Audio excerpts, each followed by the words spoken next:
put the person on hold and they call out to you, David's on the phone, and you go, tell him I'm not here. You've just sanctioned a lie. You've just sanctioned a lie, right? And that little lie then, now that person who was told to lie approvingly, now they can tell a lie, right? Because it came from the boss. And all of a sudden, you find out you have an organization that tells lies all over the place, and some of those lies grow. It happened to me once where I had a very, very senior phone call with the top leaders of a really big organization. And I forgot. I just didn't show up on the call. I have no excuse. I forgot to check my calendar and I forgot.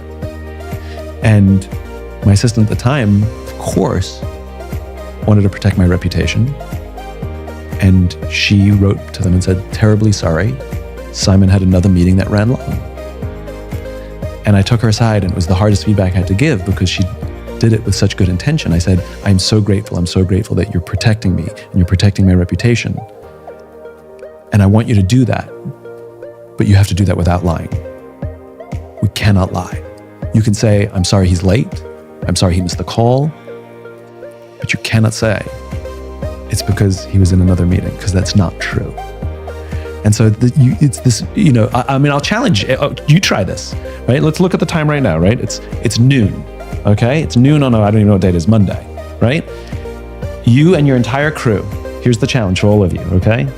You may not tell a single lie for the next 48 hours. I mean, nothing.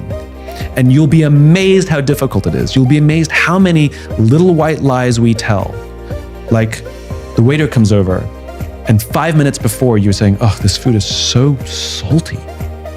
And the waiter comes and goes, how's everything? You go, it's fine. Everything's fine. Yeah, thank you. It's fine. That is a lie, right? Now, you don't have to be mean.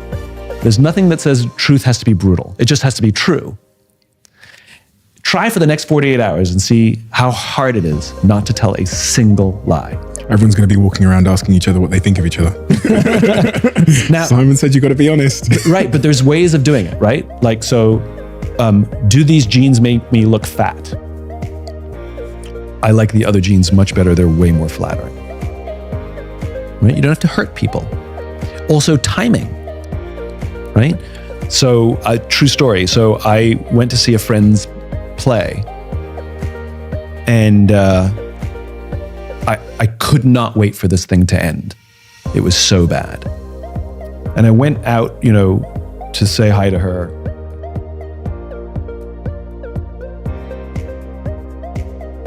What comes hard.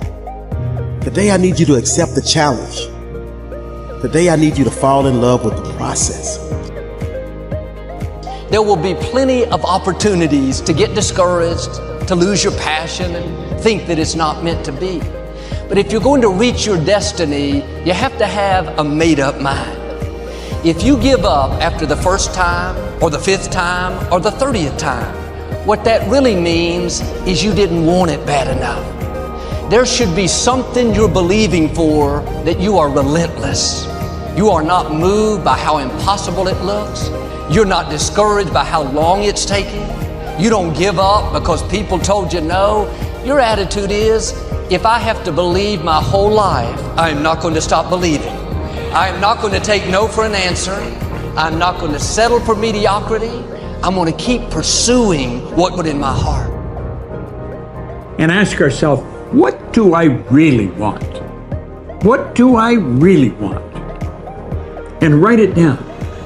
Writing causes thinking. Thinking creates an image. And you get these images going, you're building a vision in your mind. It's the visionaries that's changed the world. Think of that.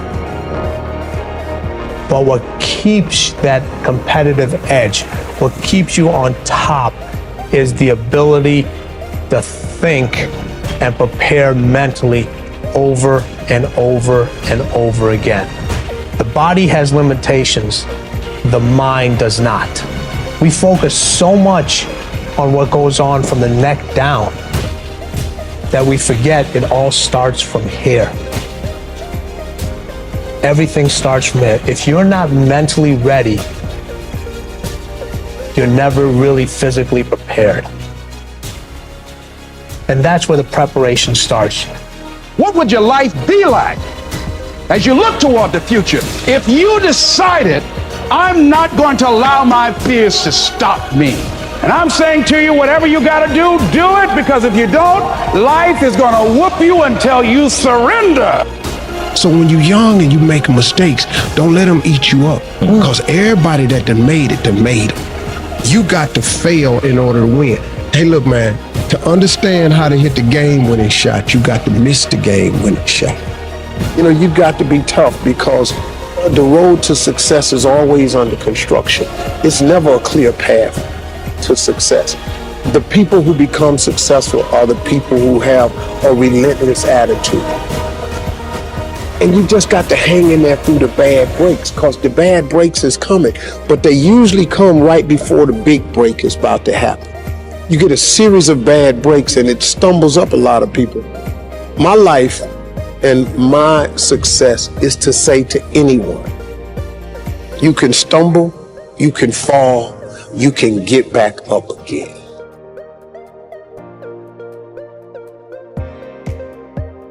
No matter what you face, no matter how bad it is going to be, when there is a challenge, and by a challenge I mean anything in life, any challenge, anything that you're facing, the only way to overcome the challenges that you face is to start walking.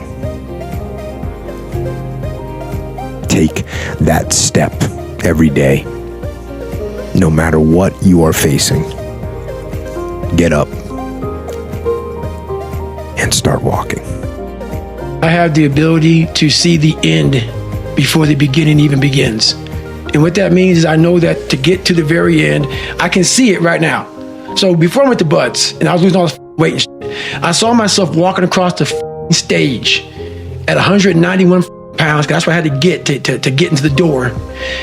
I saw myself 6 months, a year later, whatever it's going to take me to do it, I saw myself walking across that stage, getting that certificate of graduation from Buds. And I was able to be there at 300 pounds. And that feeling that I was nowhere near that feeling, I was able to put myself there 1,000,000 times every day. And that feeling of like, my God, that is going to feel amazing. That's what made me suffer. That's what allowed the pain to be real and say, this is worth it. I want to feel for this next 18 months. It took me 18 months to finally become a Navy SEAL, to finally, just get through Buds. 18 months, it's 6 months. It took me 18. That's what woke me up every morning, was I'm gonna put myself through this much pain and suffering for a few seconds. That's all it is. A few seconds of joy. And it's so worth it, man. That's what people don't get. So I'm able to put myself at the finish line, even though I have no finish line, but at the finish line of an event before I even start to say, how are you gonna feel at the end of this? Visualizing is my biggest tool of life. That's why I've been able to put myself in cold water, put myself in a 100-mile race millions of times before I've done it. And I'm able to go through the race and see how I'm gonna feel at mile 50. Almost to the exact feeling. Right, so when it comes up, it's no surprise. It's no surprise. I've already done this 1,000,000 times. I recommended the last time I was here, the little book, Richest Man in Babylon, and I said, I've lectured now to over 3 million people. Guess how many have actually gone and got this little book? Answer, very few. My best guess is 10%. Such an easy thing to do. This little book, number one, is easy to find. Number two, it's easy to buy. The most you can pay for it, $6, $7, $8. You can borrow that from your kids. But if it's easy to find and easy to buy, and if it's easy to read, why wouldn't everybody go get it? We don't know. I don't know. Nobody knows. Here's how profound it is. Some do and some don't. Now here's the numbers. About 10% do. We don't know the mystery of that. And I'm telling you, 10 years from now, those numbers will still be the same. The numbers don't change. Only the faces change. I used to belong to the 90% who couldn't be bothered even if it was easy. How many people have a library card? Answer, 3%. 97% couldn't be bothered. Guy specializes in happy hour, but he doesn't have a card. And now readily and quickly blames the government and blames his company and blames the pay scale. Here's my advice to you today. Walk away from the 97%. Don't talk like they talk. Don't go where they go. Don't act like they act. Don't specialize in what they specialize in. Throw away the blame list they cling to. You got to be consciously conscious today, because your environment can hypnotize, mesmerize, and paralyze you. The other thing is, take full responsibility for your life. Oscar Wilde once said, responsibility is what we expect from somebody else. This is very true. Most people dread accepting responsibility. That's just a fact of life, and we can see it in operation every day. We can see ourselves getting hot under the collar when the dentist keeps us waiting, and we're sitting there reading old magazines when our appointment was 30 minutes ago. And we all kind of made it out okay. We ate, we had food, you know. Most people made it okay. Even if it was difficult, they made it through. And so all of a sudden, the great unknown, a lot less scary. And so when you're offering me fine, I choose unknown. That's a better option. In fact, not only do I choose unknown, I'm going to wait until you fix fine. And I don't think enough companies are recognizing that the Great Resignation is an indictment, that the Great Resignation is a wag of the finger that you have been getting away with substandard culture and poor leadership for too long, and you better fix your stuff. And I think the companies that will have the huge advantages is not the companies that get the balance of in-person or online work right. I don't think that's what makes it. I think the companies that get the huge advantage moving forwards are the ones that teach leadership to their leaders, that teach these human skills that we've been talking about, that create a corporate environment and a corporate culture that I want to go to every day. And I actually form good, strong bonds with my new tribe, with the people I go to work with. And I'm willing to sacrifice and not get everything exactly how I want it, because I'd rather be here and serve these wonderful group of people. Those are the companies that will have the huge advantage of the next decades or two. One of the things that I saw in that post-COVID period was, in my company in particular, was one of the things that I believe, and from our research at the time, I'm no longer with this company, so I can kind of talk about it with a bit more honesty. In our questionnaires, we would see that a lot of the reason why people loved to come and work there was because of the company culture. Right. We'd gone to extreme lengths. We had like 5 people that were just in charge of happiness, called the happiness team. We paid for everyone's mental health therapy. It was in terms of flexibility what the world is like now, where you can decide for yourself when you work. And then when COVID came around, we were like known for that in the UK. Like the BBC had done a piece, is this the best place to work?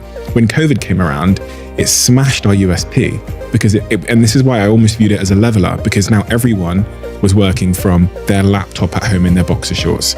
So now what I think I saw was our employees were going, to some degree, I can work at home in my boxer shorts for this company, or I can work at home in my boxer shorts for this company where they'll pay me more. Double. Yeah. And that shift was, and it was terrifying for us, because that's when we started to see people leaving, because they would go, oh, well, this company will give me 30% more and I'm still going to be doing my to-do list at home on my own. So why don't I move now? Yep. Is there truth to that in your view? Yeah, of course, because you mistook trappings for culture. Right. Right. Now, no, those things are good. Let's not diminish the value of those things. But this is a beautiful full circle we're going in from the very beginning of our conversation, which is to what end? To what end? Like, what are we doing this in service to? What's the bigger thing? That was missing. And that was missing. 100%. And that's where cultures become magic. They're fun. Like, you know, the number of companies you and I have both visited that have, you know, flat screens everywhere, amazing design, free lunch. You know, we had a slide. Yeah, you have a slide. Like, cool. You know, now is somebody going to turn down a better paying job to keep that? No. You know, but if you give them the opportunity to contribute to something bigger than